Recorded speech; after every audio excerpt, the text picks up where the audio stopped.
because I showed up ready. I like how watching it on video is hilarious because you really turned it on. You really started smiling. You haven't smiled once since we started talking today. It's been a whole lot of meh and and now That you're is just, not true. now you're grinning ear to ear. Well, I'm happy to be here. I feel like I haven't seen you in forever. You just saw me, and that's a lie, and you're a liar, and that's when you're smiling like a liar, and that's what's happening, and I don't trust you. I don't trust you. Hey, guys, welcome to Cold Hands, Warm Hearts, a podcast where one of us tells the truth, and the other one's full of the beans, and I'll let you decide. Wait, a poll. We're putting up a poll. Hi, guys. I'm Ashley Engle. I'm the other half. He's Brandon Birdwell. Liar. I'm Ashley Engle. I'm the other half. Welcome to episode 124. And guys, we are recording remotely today, so if you notice a change in sound and possibly video quality, that's why. But it just had to happen this way today, guys. We're back from fall break, and we're just scrambling. We're scrambling. We're doing the best we can. It's a lot of that. It's a lot of the scrambles. I don't want to do. I'm done. I'm retired from scrambling. I'm gonna not. So if you guys need to where to find me, it's here, not scrambling, not scuttling, not bustling, not scuttle buttling. Here I am, at home, Herkle-Durkling is what I'm doing. That's it. That's all I need.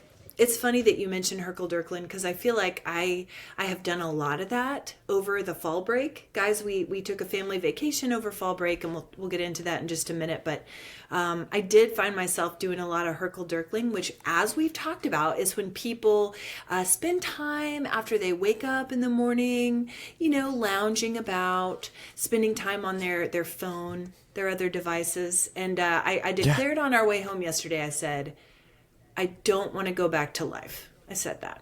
And Jeff laughed at me. But I really meant it.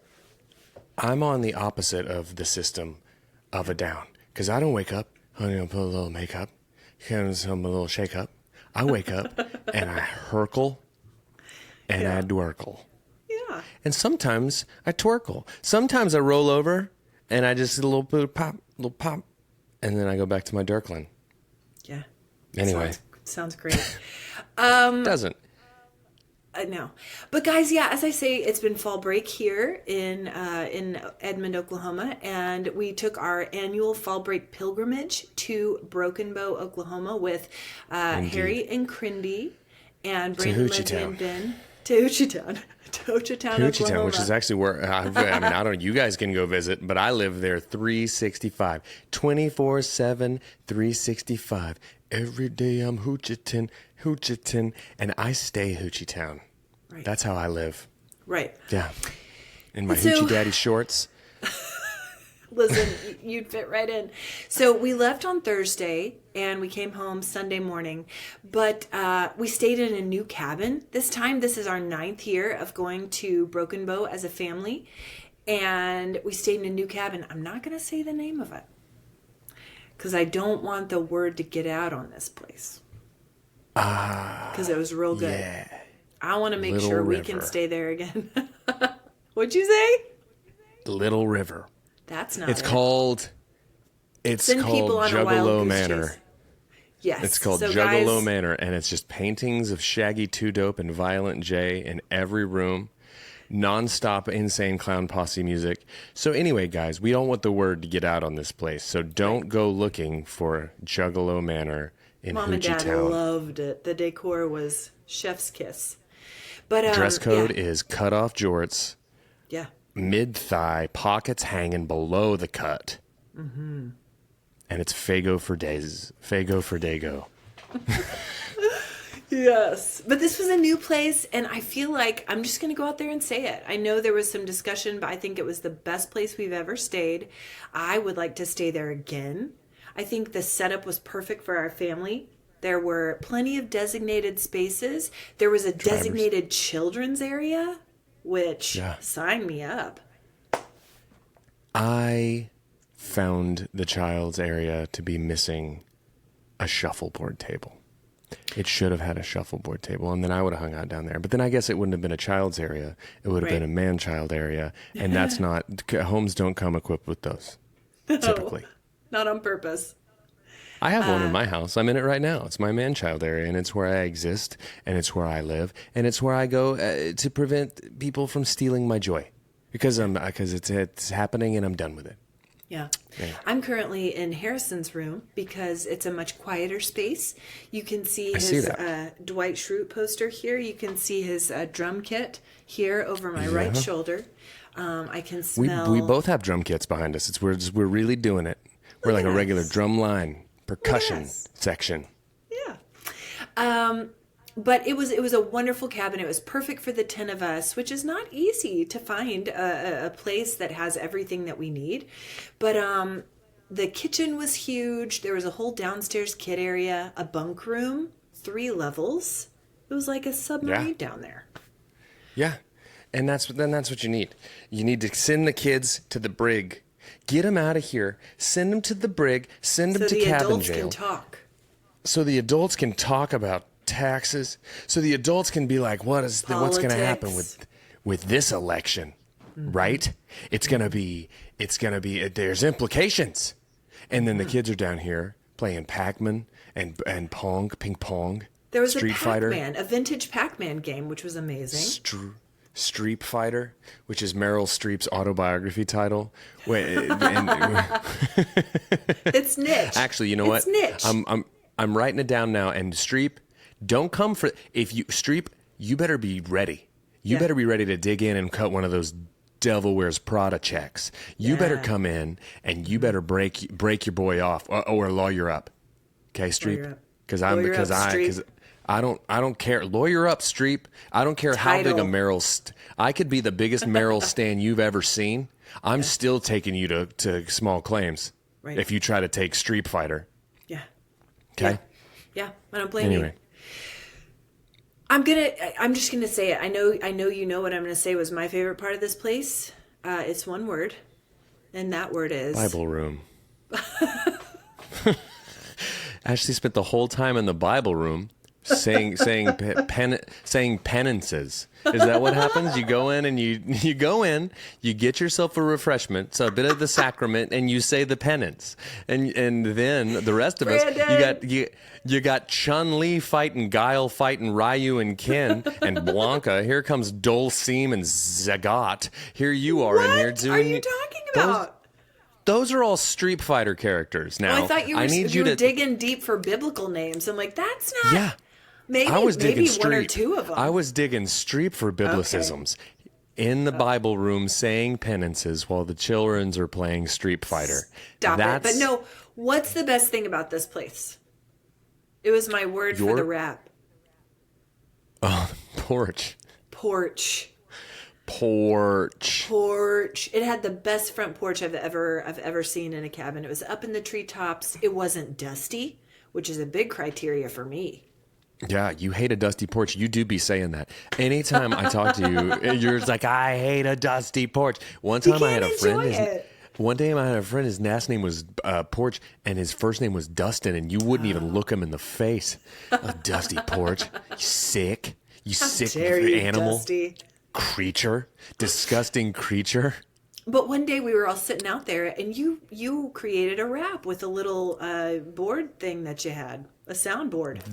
Guys, that's exactly how I would describe what happened. I created a little rap with a board. Do I have that porch? Porch rap?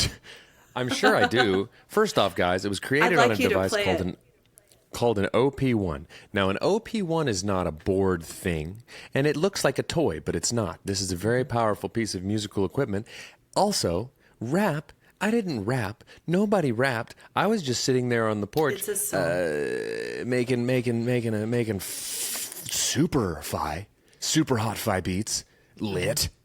You know, we'll play I was it for out there people. Cooking, eating, selling. Which is it? I was cooking. But here, this is not going to be good to play through here.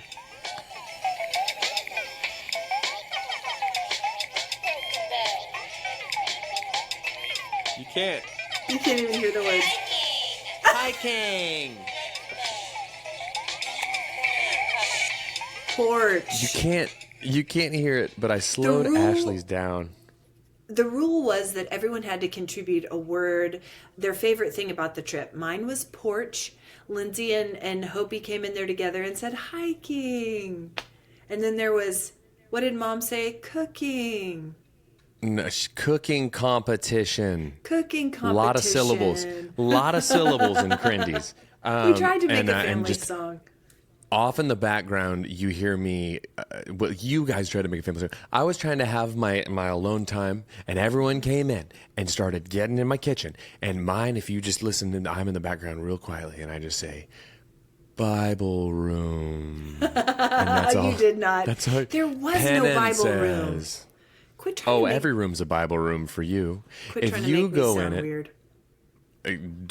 You know what? I just won't try to make you sound weird, and I'll just leave you up to your own devices. Nice. It's just going to happen. Well, we arrived on Thursday, and Jeff joined us later. Jeff rolled in. Jeff rolled in style with a driver in tow named a Haji, who was as sweet as could be. But when he came in, it was as though everybody in the room was like, "You guys suck. We're taking care of Haji." Yeah. It was Haji time. It was Hochatown. Hochatown. It was welcome to Hochatown. And he came in, so and Crindy straight out the gate offered him a lasagna. Yeah. And he had to say, and he was like, "I don't eat pork." And she was like, "Well, there's not pork in it, Haji. Don't say that." And then Haji sat down, had a salad and some pork-free lasagna, as far as he knows, and then hit the road back to Dallas. We gave him a snickerdoodle. It was crazy. And a fizzy water. Oh, I didn't realize the road. Haji took. I would not have signed off on the snickerdoodle. That I wanted. We made him take it. So Jeff changed his travel plans around so that he could join us sooner. Guys, I've been talking about it. He's been traveling for a month essentially, and was able to rearrange some things and fly into Dallas and then drive here. But he didn't have a car, so he had to arrange to have somebody drive him. It was a whole situation. But they rolled in up this windy mountain path at 9 p.m. And sweet Haji, we just pulled him in. We said, "Pull up a chair, mister. Have some lasagna." Listen. And he did. No Uber for daddy. No Uber for daddy. It's Haji time.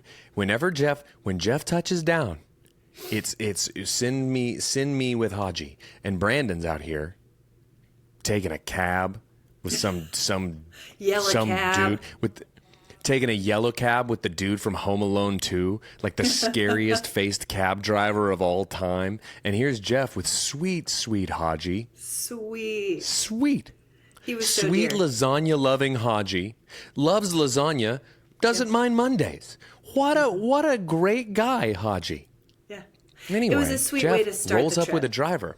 Well, it was a sweet Jeff. way for the week to start, for him to be able to join us from night one. Jeff rolled up in a town car with a driver, and I drove 4 hours in a Jeep with no air conditioning. This is the difference in classes in our one family Stop unit. It. This is where this is where I thrive, on the fringe of society. I'm a go hang out in under bridges. I'm that kind of guy. Stop it. It's because of Jeff's travel schedule, and he was able to join us earlier, and they made arrangements, and it worked out great. I was super glad that he was able to do that. That was a nice surprise. But so that was the first night. We were just getting settled. The next morning, we woke up and went to our favorite place to eat in Hochatown called Grateful Head Pizza. Mm-hmm. Never disappoints. It's so Ever. good. It's so good. It's very good. I quite like it. It's so delicious. And every year I say the same thing. I wonder why I don't get the salad and the barbecue chicken pizza minus the pineapple. Because pineapple doesn't belong on pizza. That's what we got. Minus the pineapple. I know. But my point is, we got it minus the pineapple. I know. But I always get the salad, and then I split the veggie pizza with Crindy. And I'm like, it's too many vegetables. I need more of the barbecue chicken. You're sitting there, and just there was the a barbecue salad. chicken pizza right there on the table. There's a barbecue chicken pizza right there on the table. I had some. So what are you talking about? What are you talking about? No one ate your veggie pizza, so all your story is just I ate everyone else's food and then complained about not getting food. That's what I take from that story. Ungrateful. The point is, why do we even bother with the veggie pizza if we're going to get the salad? We don't. Because you don't. I'm saying Mom and I. We shouldn't bother with it because all the veggie pizza is the salad on the pizza, and we don't need it. We need more barbecue chicken. That's the platform I'm running on in 2024. I will vote. We need for more you. barbecue chicken. Listen, they're trying to divide us. We're unified on this. We're unified on the barbecue chicken front. Now everything else. Listen, in life. pineapple in general on a pizza. You agree with me that pineapple has no business being on a pizza, correct? Correct. Get it out. Get it out. People who like it are, I don't want to say sociopaths, but I already did. Because they're sociopath. One time we were at a pizza place in California with my toe bro buddies, my dear friends, and Aaron was placed in charge of ordering the pizza for everyone because he's like travel daddy. Traveled. Every group's got one. You gotta have a travel daddy Or a travel mama. Michael was our travel daddy in college, and Daenerys was our travel mommy, and now Aaron is my travel daddy, and and mommy went out for cigarettes and never came back. I have a single travel daddy because travel mommy went out for the milk, and she was CVS is right around the corner. She hit the highway and she was zing. She's out traveling with some new travel family, taking a bunch of sweet baby boys out for pizza. And I'll tell you what she's not doing: making an order like my single travel daddy did, because this is like like how a dad feeds his kids whenever travel mommy's out for the cigarettes. Okay, lay it on me. Aaron went up and he was like, "Hey, coach, did you guys want me to order pizza?" And we're like, "Yeah, just something that you think everybody will like." Okay. Yeah. Aaron comes back to the table with two large pizzas, because we're big, strong travel boys. And he came back with two larges. One of them full-blown supreme, a polarizing pizza to be sure, and the other Hawaiian, ham and pineapple. No, not a cheese, not a pepperoni. It was the most single travel daddy move I've ever seen in my life. It was like, whatever. Eat up, dummies, and pray your mommy comes home. Yeah, I'm on board with the Supreme. I love a Supreme, but super polarizing because not everyone likes olives. Right. I'm not a Supreme guy. I like some of the components of Supreme pizza, and if I'm forced to eat a Supreme pizza, I can. But they're just components I would remove. There just are. But what I'm saying is, when you're ordering for a large group, to be like, just put every single thing on this pizza because everyone likes everything. We're gonna hit something for somebody. Come on. Yeah. Well, even if pineapple is it gets in there, it works its way in. Even if you remove the pineapple, the sweetness remains. Yeah. The Jewess has permeated. It's the Gary Goldman bit about how grapefruit is the spoiler. Ruins, and how grapes are the only thing protected from the grapefruit because they have their thin layer of skin. Yes. It's a great bit. He's like, the grapefruit's evil nectar is just seeping into the rest of the salad. It's true. And I even like grapefruit. But that pizza was wonderful. We got to sit outside. And I will say this for this trip to Hochatown, Broken Bow, Beavers Bend, Hochatown, all in one. It was the best weather we have had in years. Good weather. Best weather. It can make or break the kind of a weather trip. you want. The kind of weather you want when you're driving 4 hours in a Jeep without air conditioning. That's the type of weather, and it's specific. It's specific, and we get like dry 4 weeks of it a year in Oklahoma, maybe if we're lucky. Because now we're back. It's in the 80s. It was 88 when I just picked Ben up at school. Faux fall. Degrees. Here we are. Fahrenheit. Mm-hmm. Yeah. I had to take off my flannel. I'm still trying to make fall happen. I had to take off my flannel. Yeah. I haven't been outside much today. I've got on a sweatshirt. I'm fine, but I hear you. Okay, H was dying to fish, so we went into this to the state park, and he tried to fish a little bit. We hiked a little bit, but we had some sickies who were in recovery on this trip, and they weren't able to make it the whole hike. I Right. ended up carrying Hope on my back. Lindsay was kind of pooping out a little bit, so we came back, but we did find a nice trail. We all love to hike when we can do it. But we got back to the house and we began the first round of our second annual cooking competition. You all might remember, those of you who've been with us for a while, that last year was the first year and we did a grilled cheese competition. Everyone put their own spin on a grilled cheese. This year we opted to do small bites. And Lindsay's comment as we were prepping food that night, we have quoted her multiple times.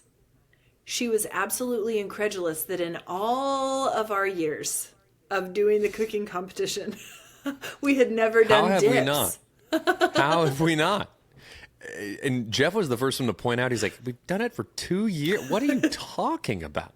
This is All year of- 2, Lindsay. In all both of our years doing this, She we was haven't done dip. incredulous that we hadn't thought to do dips.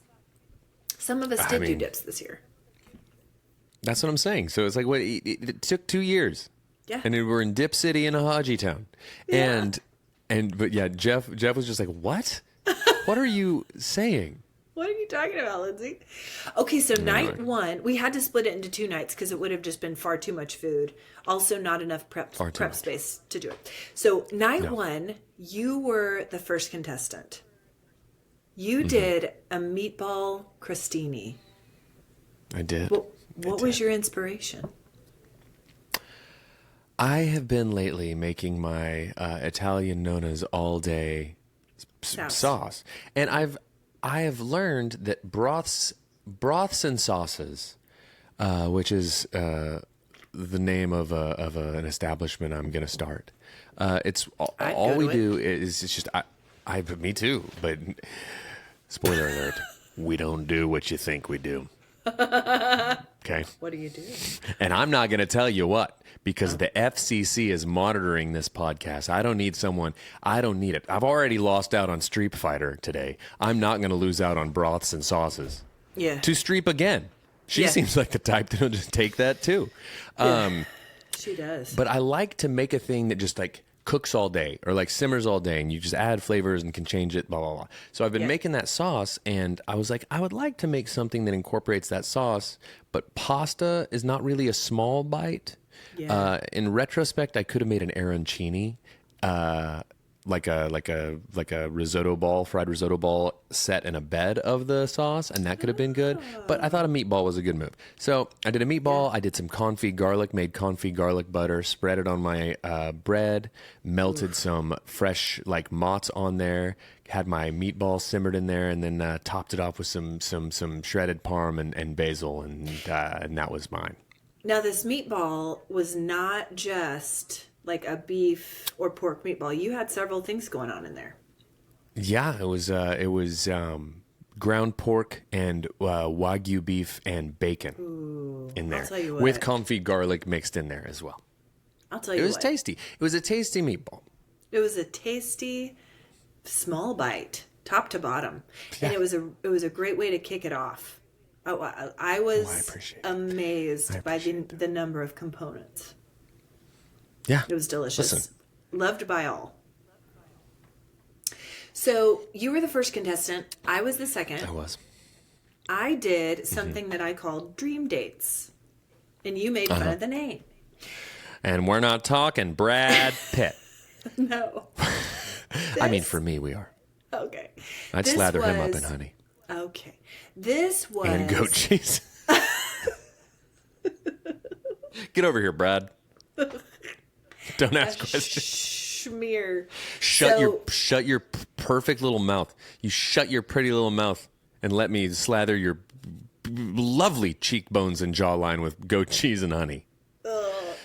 Okay, Anyway. so I had something similar to this years ago, and I've been thinking about it ever since. But you take a date, you cut it in half, you stuff it with goat cheese, wrap it in bacon. Then I tried to do like a honey rosemary glaze in order to help the caramelization. Okay. These were not pretty. They looked like little poops. They were not pretty. Sure. Dream dates. Least photogenic food of the bunch. And they were good, but they were too sweet. Too sweet. And Please I knew it. Enjoy the goat cheese BMs. They weren't pretty at all. But anyway, I plan to redeem them because I think I have some ways that I can cut the sweetness. It's going to be good. It was a good thought. Here is my commentary on your dish. Okay. I am not a sweets person. No. And they did lean a little sweet for me, but I ate like 4 of them, and I liked them. I think you could maybe dial back the sweetness, but I liked the flavor. And just to backtrack, I would change some things about my dish as well. So I'm not like nitpicking other people's and not my own. Like I feel like my sauce got over reduced. I could change some things about my own, but I enjoyed yours, and no lie, ate 4 of them. And loved every one of them. So thank you. They will be redeemed. They will be even better when I do them again. But then Harrison next. Wait, there's gonna be a second date? Second date. How about it? That's what they're called. They're called second dates. You nailed it. You did it. You did it. Harrison did salmon bagel bites. Can you do me a favor and make a batch of them? But with a blindfold on, and have them be blind dates, and just see how well you can throw them together. Oh, I have the blindfold on while I'm prepping. Yeah, you're the one making them. Otherwise, they wouldn't be blind dates. Okay. I probably won't do that. I hate your reaction. I will call them a second date. Okay. Well, here I go getting streeped again. Streeped. Poor Meryl. She had nothing to say about any of this. We out here in these streets, we're getting just Meryl me over, because I'm just trying, trying to do my best. Anyway, go ahead. Yes, now you're still going. No, I was just saying, Harrison did a salmon bagel bite that was delicious. Smoked salmon, cream cheese, inspired by a sandwich he had in New York. Elegant in its simplicity, and a testament to the fact that oftentimes fewer ingredients can make something really delicious. Man, I find they were so good. They were good. Those are just great flavors. Then Hopi came in hot with a spinach artichoke dip that was delicious. Dynamite. That she's been dreaming about for a year. That's her dream date. It was. So then that night, some brave souls stayed up late to watch the OSU BYU game, which started at 9:15. Entirely too late. Don't do it. I didn't. Our team's so bad anyway. Like, I don't want to stay up and watch us if we're good. And we're not. They played hard. Everyone had fun. Apparently. I just hope everyone has fun. Both teams had fun. They didn't. But Harry and Crindy were the only ones who made it till like 1 a.m. That is Party some time. Dedication. And apparently they lost in like the last 11 seconds. Just a heartbreak. Yeah, it was... Yeah, I watched the highlight in the morning, and it was... Oof. I would have been very angry if I'd stayed up just to watch that. It would have made me upset. Tough. Yeah. Okay, so what's that? No, go ahead. There's a bit of a delay. Sorry, guys. With the remote recording, there's a bit of a delay. And so if it's a little stilted, that's why. Okay, the next morning, we woke up, and Ben and Hope wanted to go back and see the axolotls. There are axolotls that are famous in Hochatown. And Hochatown. And there's a new T-shirt in the place where you can... Down at Haji's Tchotchkes in Hochatown. You can go see the axolotls. There's 3 of them in a tank. And there is a new shirt in this place. It is a black tank top. It has a picture of an axolotl, and it says, "I seen the axolotls of Hochatown, USA." We had not a grammar book we ain't seen, but we seen the axolotls, and that's all that matters at this point. That's all that matters. I wanted to purchase you one so much, but they were spincy. If I'm being honest, you're dead to me for not buying me one, because dude would wear it. Would wear it. Those the tank top armholes would have hung down halfway down your rib cage. It was an You're intense welcome, tank spectators. You're welcome, spectators. Who wants to see? Who's this guy? Who's the? Forget live music. This is live music. Here he comes, guys. What? Live. Oh, but we seen the axolotls. We seen them of Hochatown, Yeah. USA. Also in that store, and this was interesting to me. You know, there's all this lore about the Sasquatch down in Hochatown that he has been spotted there. You can look up things on YouTube of sightings, people tracking him down with their camcorders out in the woods. God, camcorders. What decade is it? It is 2024.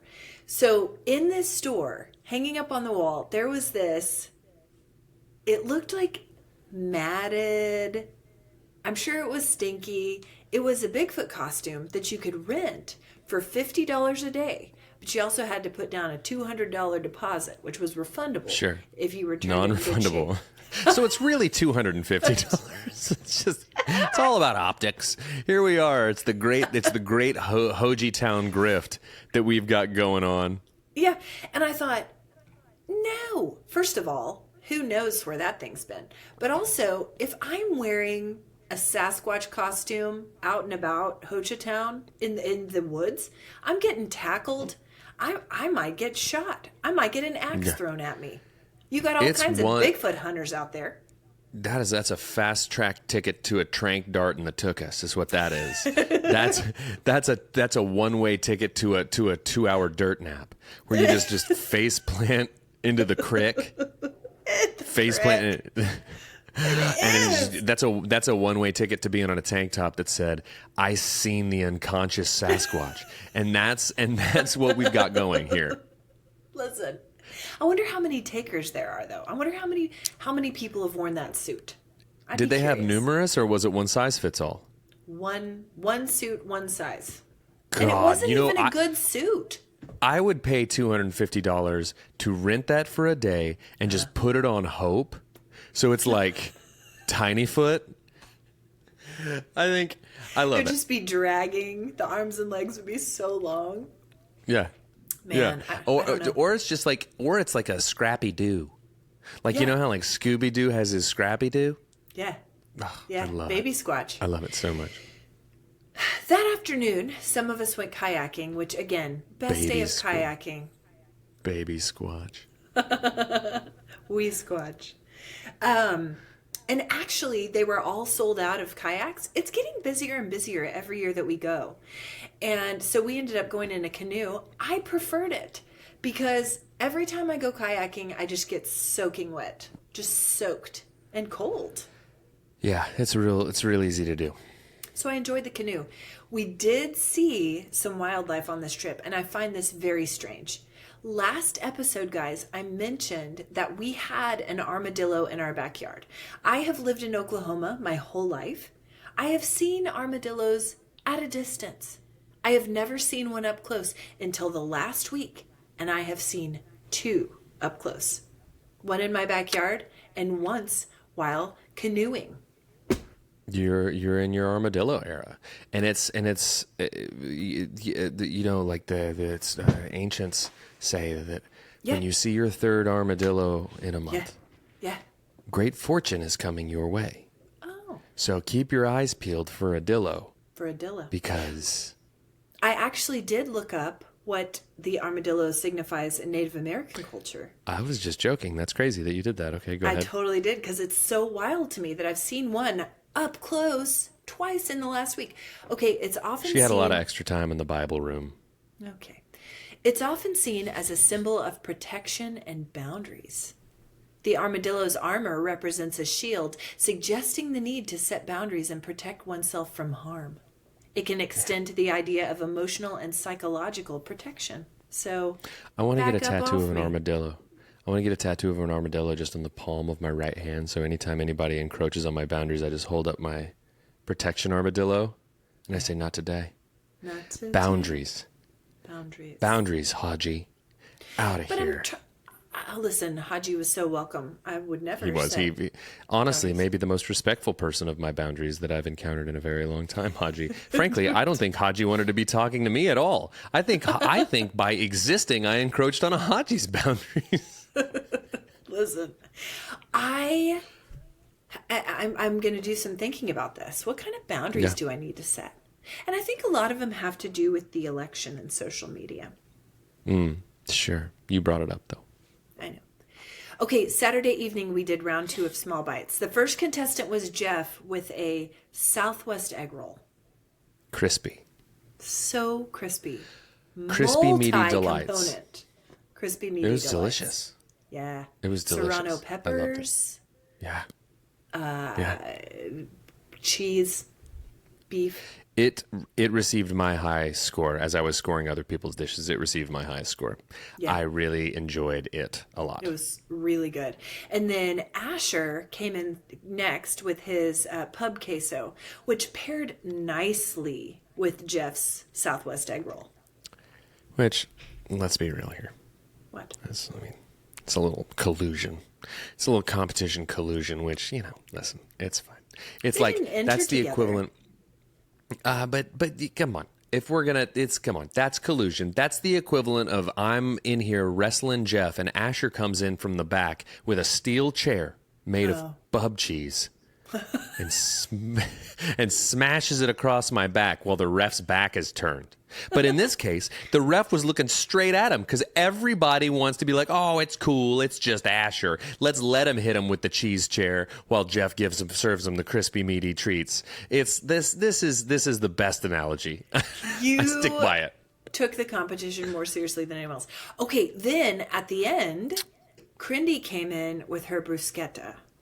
Always a crowd pleaser. Definitely the come on. most photogenic of the bunch.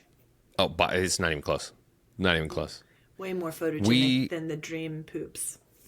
Well, yeah. We all of our dishes were the unattractive girl that the really hot girl likes to hang around because it makes her look so much hotter. That's who we were. And that's fine. I'm glad to be that. Yeah. Because- Yours were not. Yours were nice. Well, they were pretty in the face. They had a wonderful personality. They were sousy. Okay, and we all voted, guys. And then Lindsay and Papa were the score tabulators and the announcers, per usual. And in the end, Harrison got 3rd place with his salmon bagel bites. Jeff got 2nd place, Southwest egg rolls. Brandon got 1st with his meatball crostini. And he's got the guys- trophy. I have not set it down since receiving it. This trophy is the only reason that I'm not furious about the axolotl shirt, because this has filled the axolotl shirt shaped hole in my heart. Okay. And guys, as a belated acceptance speech, I'd like to say that I do not. I would change some things about my dish, and I think that, last year I won by more than I did this year. You didn't win last year. I mean, I did, but this year Asher I feel won like the last year. competition. Anyways, we've touched on that. But anyway, so if we're gonna go by the Fair and square. record book, well, anyways, victory. Next year we're doing sides, guys. We're doing sides. Not dips. Not You guys dips. In How all the dare? years. How dare we? But guys, we highly recommend doing this with your family, with your friends over the holidays. It is so fun. Everybody gets so into it. It's something even kids can do. And it's a super fun new tradition that we've done in all the years that we've been going. When you were saying new tradition, I thought you were about to say nutritious, and I was about to be like, what? No. Because I ate not. like a garbage person. I am feeling so sluggish right now. I ate 4 poops.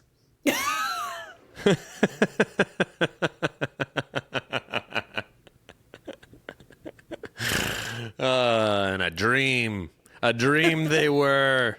Dream makes. Here we go. Who let the rabbits out? Gross. Anyways. You're the one who made them. I did.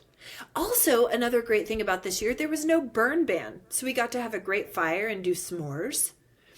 Then, because a couple years ago, we had to sit around a candle, and that was sad. Womp womp. I mean, I like a candle. I do too, but it's no bonfire. Okay, we watched Ghostbusters that night. It's phenomenal. And I realized, and you concurred, that Rick Moranis, more often than not, is seen on screen in a hat made from a colander. Yeah. That's With a a good chin chunk strap. of it. That wasn't even in the script. He just showed up on set that day. And they That's were how like, he auditioned. that's how they were like, the thing you wore in Honey, I Shrunk the Kids, just more of that. We need kitchen bowls and strainers and things on Rick Moranis' head. Listen, it works. I love Rick Moranis, and he is one of the great, one of the great losses of American cinema, because he cut his career very, very short because he had a tragedy in his life and had to go be present for his kids. So he went from being one of the biggest movie stars in the world to having to, but going and raising his kids, and just vanished from Hollywood forever. It's a bummer. I love Rick Moranis. I do too. What a charming I am the fella. keymaster, you the gatekeeper. Yeah. It's my Rick What a Moranis. charming fella. It's pretty good. We woke up and packed up on Sunday morning, and as always, it went by too fast, but super grateful for the time away and together. But I want to take a moment to read an entry that Lindsay found in the guest book for the cabin, and then I want you to tell us what you wrote, because you never told anybody what you wrote. I don't remember exactly what I wrote, but you can read it. All right, so here's what Lindsay found in the guest book. This is an entry from this past summer, 2023. What a fun time. We loved the cabin. We watched all of Justin Bieber's rom-coms.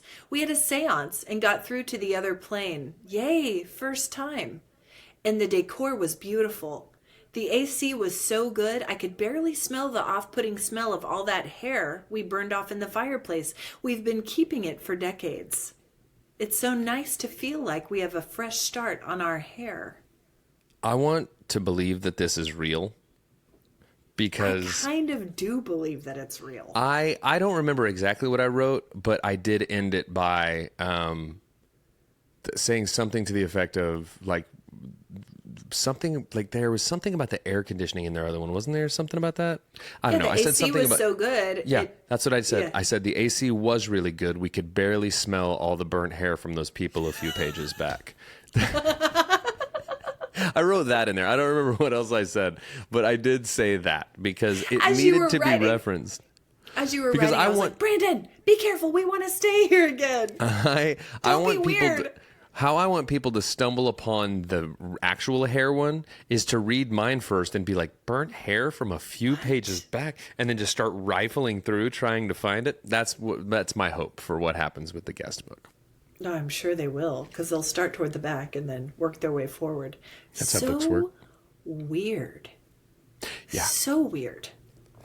Anyway, it was such a wonderful trip, and we decided to stop by the lake for the final night of fall break on the way back, so we did that. I will say this, and we sent you guys pictures. Lake Eufaula is so down right now. You can step Down off to the clown. dock onto dry land. Not down to clown. It's dried up. Yeah, it looks kind of sad. From the video that you sent, does not look like much of a lake at all. They need rain so badly. It was the wildest thing. I couldn't believe it. But it was still nice to stop by there and for the final night. Okay, I forgot to tell the story. How are we doing on time? P.S. 44. Okay, so Asher has his final football game of the season. The season just flies by in middle school football. But at the last game, I forgot to tell you the story. I was trying hard to stifle my laughter because I didn't want to insult this gal in front of me. The choir from the middle school that Asher played sang the national anthem to open the game. And they did a beautiful job, and it was really sweet. About halfway through the first quarter, this gal, middle schooler, and her mom come up into the bleachers, and the girl's wearing the choir t-shirt.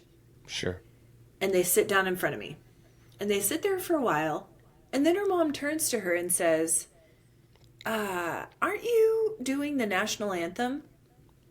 And the girl goes, no, we're singing the Star Spangled Banner. Oh, And okay. her mom just said, okay. Is this, and this is after they already did it too? Yeah, this is halfway through the first quarter. So we're confused on a lot of fronts, it feels like. And I didn't say anything. I didn't tell him, hey, you missed it. I didn't know what to say. You missed the national anthem, but stick around. You might get to do the Star Spangled Banner at halftime. I don't know. I don't know if there'll be enough time. I don't know if there'll be enough time. And I thought, Gosh. we're failing the youth. We're failing them. That's so as a parent, here's the thing. That parent's either as ill-informed as the child or she's just tired and just exactly. missed it. Or that parent just decided in real time, I can either correct this insolent little dummy, or I can just roll with it and be like, totally. And I think she picked the path of least resistance, and then she went back to her Stanley Cup full of rosé and said, Lord, help me through another game. Lord, help me through another game with little Francis Scott Dweeb over here. Listen, trying to tell me which is which. Because obviously they had worn the shirt. They got out the house. They came to the game. It was probably for a participation grade. They got out the house. Well, she didn't get it because she didn't participate. That's what I'm saying. And I just felt bad for him for so many reasons, but also it was funny. Okay. Also last week, a story I didn't get to. That mommy's one step away from going out for cigarettes right now. And not returning. No, we don't know. Okay. Okay. She's one step away from going out for cigarettes and then seeing America the Beautiful for the rest of her life. That's right. Bye. See to shine and see. Not the national anthem. Enjoy your pineapple pizza from Daddy. From Travel Daddy. From Travel Daddy. So this gets us into what you've been watching, reading, or listening to. So I'm jumping over, but we watched the Book of Eli the other night. The other kids were gone, and it was just Harrison home, and we watched the Book of Eli. I like the Book of Eli. It's a wild dystopian ride. It's violent. It's creepy and violent. Denzel Washington. Yeah. Killing people. Yeah. So this sparked a conversation, and Jeff really took this to the ends of the earth. He said, if the world did succumb to some sort of nuclear disaster, as in the Book of Eli, when it does, what roles would we all play, right? And I said right out of the gate, and I've shared this before when we talked about the movie The Road and the book The Road, Cormac McCarthy, I said, I would be like the Charlize Theron character who would just walk out into nuclear winter. Because honestly... You would be the sunburned pastor on a milk crate in the middle of the town. That's who you would be. I'm just walking out into the nuclear winter because I'm not trying to stay around for that. What a horrible, bleak existence. Take me home, Jesus. I'm out. I'm peacing out of here. I love you, she said family. from her milk crate in the town square while she slowly got burnt to a crisp by the unforgiving post-apocalyptic sun. That's it. That's it. I would not be wearing sunglasses. So anyway, that would be me. Jeff, I think Jeff would do well. He's industrious. In a survival situation. He's industrious and he's outdoorsy. I think he possesses the skills to survive in a post-apocalyptic society. Right. The problem is water's real hard to find. Right. You can't fish. There's no fish. And he's a thirsty boy. He's a thirsty boy. So what role would you play?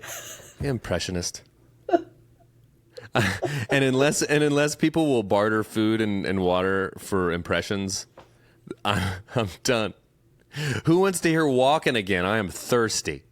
Guys, I don't possess the skills to make it in a functional society, let alone a post-apocalyptic scenario. Hello, please let me have a drink of water. I'm thirsty. I have a very particular set of skills, and you're hearing them right now. Who wants to hear me laugh like Fran Drescher for a banana? Just, who wants to hear me do an entire episode of Beautician and the Beast? Just I step in the middle of you doing your sermon in the town square. Step aside, pastor. Step aside. The stage is mine. Step aside, pastor. I'm going to crack out a Bill Cosby real quick. Listen, and the sad part would be, ultimately, people would, all televisions would be destroyed as new generations were being born into the post-apocalyptic world. Yeah. No one would know who your impressions were of. They would lose their value. They would just be characters. There's this like, what?